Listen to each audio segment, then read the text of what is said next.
shit. A man dies from H5N2 avian flu in Mexico. Oh my god. Minnesota reports first case in dairy cow. The World Health Organization. Who? Oh, the owls?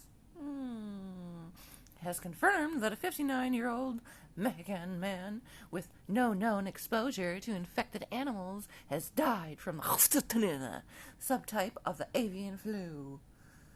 The WHO said the fatality does not change the current risk assessment to human health low for the case patient first developed fever, shortness of breath, and diarrhea. All symptoms of radiation poisoning. What? You can't talk like that. You're gonna get a strike. I don't give a fuck. Excuse me. Seeking medical care on April 24th at the National Institute of Respiratory Diseases in Mexico City. He was hospitalized, and then he died the same day. So let's all freak the fuck out and ask for new vaccines. Yes? No? What? We don't know anymore. I don't.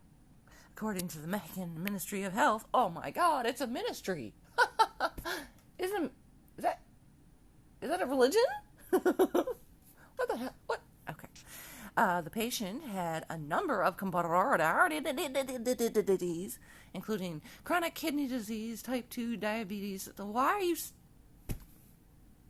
Okay, so he had comorbidities, like chronic kidney disease, type 2 diabetes, and long-standing systematic arterial hypertension.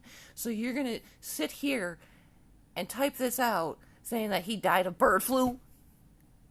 Jesus, what are we doing anymore? I need a lucky strike. For fuck's sake. Everyone, freak out. Freak the fuck out, because one man died of bird flu. Now kill all your chickens so nobody can have chicken meat. Kill all your cows so we can't have fucking steaks. Anyway, I'm out. You guys take care. God bless. Happy Friday. Vader. I'm waiting for our dancing. Bye-bye. Anyway, I'm out. About to go to the post office soon for a very special reason. You guys take care and God bless you all. Bye.